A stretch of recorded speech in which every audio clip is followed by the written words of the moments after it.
Good afternoon, ladies and gentlemen. Shalom. I'm David Mencer, Israeli government spokesman. Today, it's Thursday, the 20th of June, day 257 of the October 7th war. A short update and then to your questions. Israel insists that the war in Gaza will not end until all of our goals are met to bring back all of our 120 hostages, dismantling of Hamas's governmental and military capabilities, and removing the terrorist threat.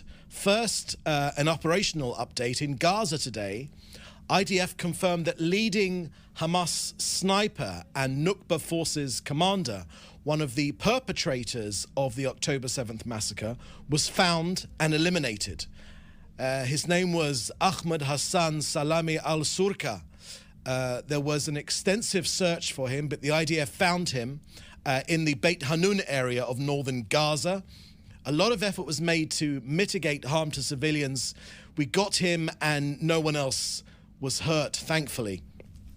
In Rafah, the IDF are moving systematically, precisely, using intelligence through the area. Hundreds of terrorists have already been eliminated. Over the past 24 hours, troops took out terrorists in close quarters encounters and located rocket launchers.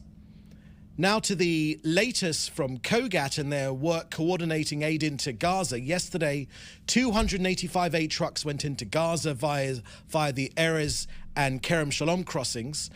Aid also arrived from Egypt, the Ashdod port here in Israel and elsewhere in Israel. Only 88 aid trucks were collected by UN aid agencies and also the private sector yesterday. 33 trucks from the Erez crossing and only 55 trucks from Kerem Shalom. Once again, a reminder that the contents of 1,100 aid trucks just waits to be collected from the Gazan side of Kerem Shalom. We're often asked about the J-Lots pier. Here too, just like the Gazan side of Kerem Shalom, pallets of aid have been waiting for days now to be picked up and distributed by the UN. We've said it before, the UN needs to scale up. Aid is not reaching its destination because the UN are hopelessly inefficient. Since the beginning of this war, over 36,000 trucks delivering 682,000 tons of humanitarian aid have entered Gaza. Lastly, please do check out COGAT's Twitter feed showing the bustling Deir al-Bala market today in Gaza, full of produce, fresh fruit, vegetables, supplies aplenty. So that's the end of our briefing today. I will now take your questions, which you should put in the chat together with your news outlet. Thank you very much. First question from Joel Pollack at Breitbart News. Did the comments of the IDF spokesman Daniel Hagari about Hamas being impossible to destroy as an idea hurt the overall war effort? Thank you for that question, Joel.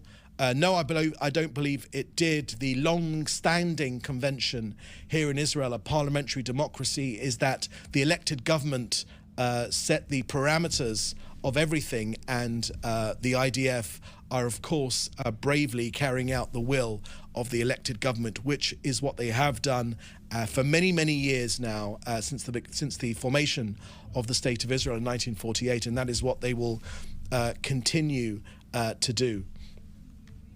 Secondly, a question from Joel Pollack, also from Breitbart. Senator Bill Hagerty of Tennessee said that the Prime Minister was correct, that the White House had failed to notify Congress of final approval for arms transfers to Israel. Is that what Netanyahu meant in his video? Thank you for that question, Joel. Look, Israel is the US's closest ally. We've got so many shared values in common, security interests in common. Over decades now, Israel has greatly appreciated the US support, especially here since October 7th. Even when there are differences, were able to resolve them together between friends. You know, yesterday the Prime Minister met with bipartisan US congressional representatives, where the Prime Minister expressed appreciation for the bipartisan support for Israel, but also said that he hopes that the munitions issue will be resolved very, very soon, will be resolved very, very soon. And the third part of your question, Joel, will the spat over weapons transfers affect the Prime Minister's speech to Congress next month? Thank you for that, Joel. No, I don't believe it will. Next question from Sara Tagliasco from the Jewish news outlet of Rome, Italy, regarding growing anti-Semitism in Europe and North America. Firstly, have any additional measures been adopted for Israelis residing abroad? And secondly, is Israel coordinating with European Jewish communities, institutions, and foreign governments institutions on this matter? Thank you for that question, Sarah. The growing anti-Semitism abroad is, of course, of great concern to the government. All of us know that anti-Semitism is a very light sleeper, the oldest hatred known to mankind, and the explosion of Jew hatred, which there has overtaken so many countries in Europe and in all around the world, in North America and other places as well, is of concern. Regarding Israeli citizens and giving advice to them residing abroad or visiting abroad, the Ministry of Foreign Affairs has a specific area on its website which deals with how Israelis should stay safe when they are abroad, to keep out of trouble. The next part of your question was, is Israel coordinating with European Jewish communities, institutions, and foreign governments institutions on this matter? Yes, thank you for that question, Sarah. We are, of course, discussing this matter. There are parts of the Israeli government which is in very close contact with Jewish communities around the world, in the US and in Europe and all around the world, in order to ensure that Jewish people are kept safe and protected from anti-Semitism, which has seen such a dramatic rise, especially in countries like France and other countries as well, which have seen some terrible anti-Semitic acts. You know, Jew hatred, as I mentioned, is the oldest hatred in the world. It is a light sleeper, and we've seen this explosion lately. But we know that the way to face up to Jew hatred is not to hide our identities. It's not to sink back between ever higher walls. It's to wear your Jewishness and have pride in your identity. That's the most important thing to do, to see down these Jew haters. Next question, also a question from Sarah, was in an interview with IDF spokesman Daniel Hagari. He said the business of destroying Hamas, making Hamas disappear, is simply throwing sand in the eyes of the public. Given that this is in contrast with what the government has been saying, what has been the response to the statement? Thank you for that question, Sarah. I don't believe that quote is from Daniel Hagari. I think that's from one of the leaders of Hamas. Look, we've stated very, very clearly that for this war to end, we insist that it won't end until all of our goals are met. That is the return of all of our hostages, dismantling Hamas's governmental and military capabilities, and removing the terrorist threat. And the precise framework proposed by Israel during the negotiations maintains this principle while establishing conditions for the transition between those stages. Look, Hamas again and again and again throughout this process have prevented a hostage release pause, and they continue to do that unreasonably. There's countless times now that they have rejected any pause. And what they do is they unreasonably demand that the IDF exit Gaza and end the war in a way that leaves them and their reign of terror intact. Look, we are not going to have that. We're not going to enable Hamas to repeatedly commit the atrocities which they did on October the 7th, the massacre, and we will not allow this genocidal terrorist organization to remain in power in Gaza. In a certain sense, we are liberating Gaza from Hamas. Okay, next question from Linda Gradstein from Voice of America. Could you comment on Palestinian claims of torture of Palestinian prisoners in both the West Bank and Sde Taman prison? Thank you for that question, Linda. Israel maintains the highest levels of international law when it comes to dealing with Palestinian prisoners. There is no torture, and there's never been shown to be any torture that I'm aware of.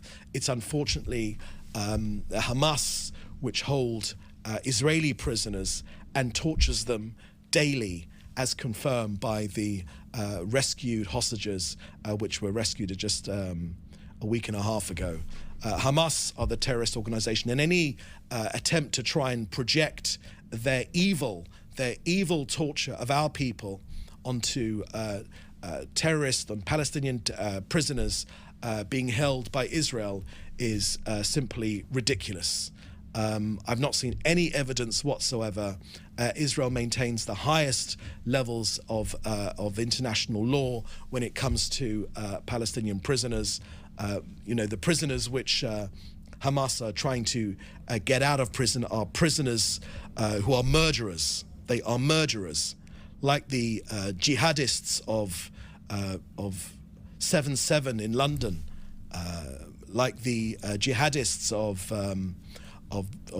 11th of September in New York and Washington D.C. and elsewhere. They are jihadists. Jihadists, that's what they are. They're after the destruction of Israel, but they're also the destruction of anyone that does not subscribe to their brand of Islamo-fascist jihadism.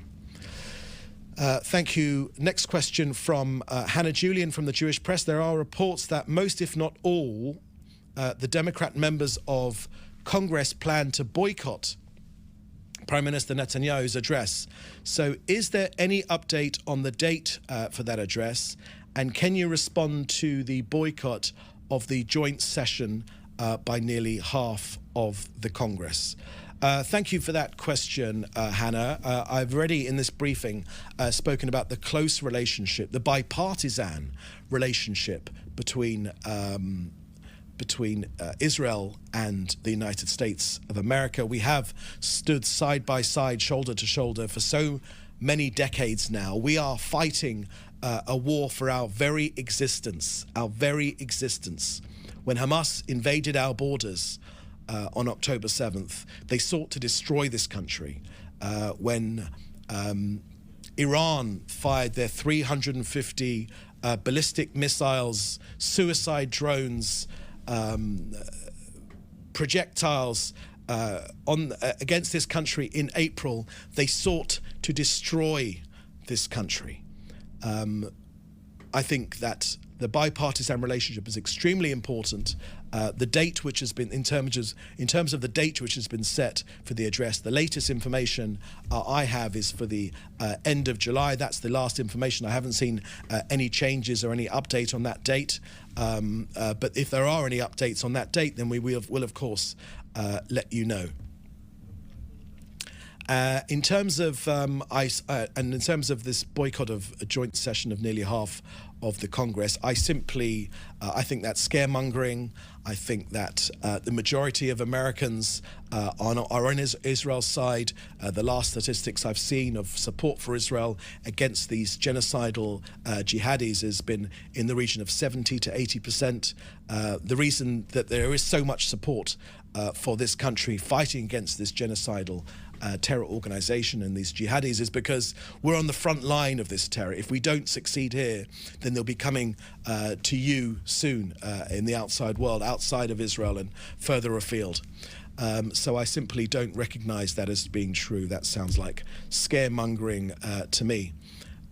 Question from David Clement from the News Forum. Canada has now declared the IRGC as a terrorist organisation. Does the Prime Minister's Office have comment on that development? Thank you for that question, David.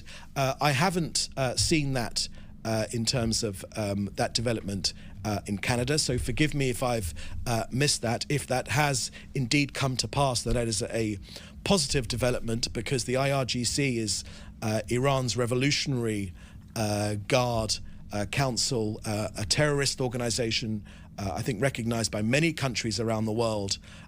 Iran, as separate from the Iranian people, Iran is a Islamo-fascist type regime that carries out terrible crimes against its own people, and of course they have openly declared their desire to wipe this country off the face of the map.